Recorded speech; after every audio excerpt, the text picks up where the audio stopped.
day 11, I think it must be.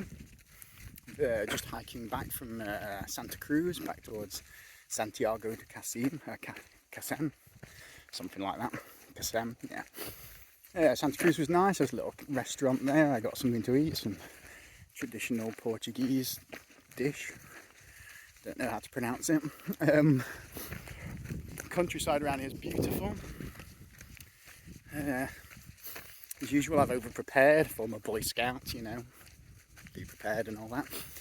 I've got an umbrella, a tarp, rain jacket, 2 litres of water, water filter, and I'm only walking an hour each way through the hills, but I am aware of the fact that I'm using my phone for navigation, which, considering I work for one of the national park authorities in the UK, I kind of know better than to do that, so kind of over-prepared to be on the safe side. There was that doctor, what's his name, Michael Mosley or something, I don't know, I can't remember, a TV doctor who died of exposure, either this year or last year, something last year or the year before. You know, he's presumably an intelligent man, granted he was in high season and obviously this is the cooler time of year, but I just know better than to take exposure for granted. It will kill you quicker than almost anything else, other than drowning, I suppose. You've got the rule of threes, haven't you? You've got 3 minutes without air, 3 hours without shelter, 3 days without water, 3 weeks without food, and they say 3 months without hope, and all of these things will be the end of you. So I don't take these things for granted.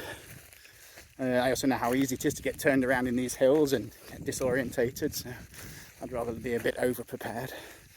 I think the guy's name was Michael Mosley, that doctor. I mean, obviously he's a doctor, he's clearly an intelligent guy, but from my experience in my line of business, some of the most highly qualified guys, well, how do I put this? The way to earn lots of money is to be a specialist, but it often, from my experience, tends to make these people a bit useless on day-to-day life. They've spent so much time specialising their skills. The sort of common sense is a bit of a misnomer because it's, you know, surprisingly uncommon. But yeah, I don't know, I have clients at work coming regularly who you'd imagine were competent human beings, and then you get talking to them and they're they're experts in their field, but ask them anything outside of that field and they immediately become very useless. But they've usually got the money to be able to pay for someone else to have relevant skills. I'm a bit of a, well, I'd like to say a Renaissance man, but I think that's a bit of a stretch. I'm more of a jack of all trades and master of none. But I like having transferable skills. I like to be able to walk into any situation and know I've got some experience or some skill that will be useful in that situation. It's very rare for me to be completely caught off guard. But likewise, it makes me not very wealthy because being a mile wide and an inch deep doesn't necessarily pay so well. That's this beautiful little valley I'm walking through. It's all cork forests. You can see where all the bottoms of the trees have been harvested.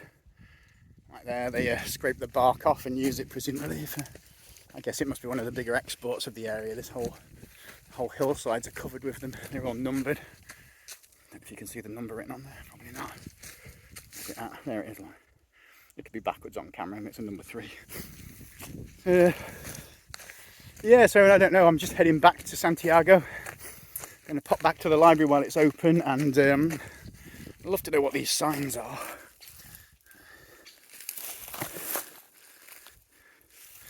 I've seen a few of them, these like red signs.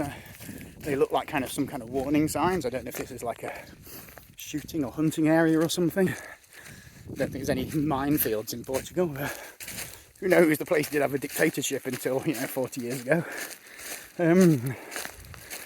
Yeah, best not ramble on too long because it will take forever to upload the video otherwise, but I'll probably wait till I get back to the library later. It's Saturday today, so the library's shut tomorrow, so I'm going to go and top off my phone and top up my battery bank. I properly broke camp this morning, packed everything away, stowed my gear because obviously I'm wandering a few miles away. Left sort of no signs of human activity at my camp spot, so with a bit of luck no one will discover my kit. I really would be stuck then. I mean, it's insured, but it's not going to help a deal if I'm sat there with no tent and it starts raining. no sleeping bag and it drops down to 3 degrees at night or whatever.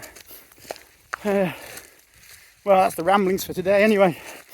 I had some, it was like dish of the day in this little restaurant. They were very kind and spoke English there, which I wasn't expecting out in the sticks. It was some carne Portuguese something or other. It was some kind of pork with vegetables and stuff. It was nice.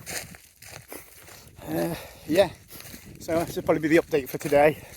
I have rearranged my videos on my channel into a playlist called Portugal Diaries, because I'm aware that some of the videos are videos and some of them are posting up as shorts just because they are short.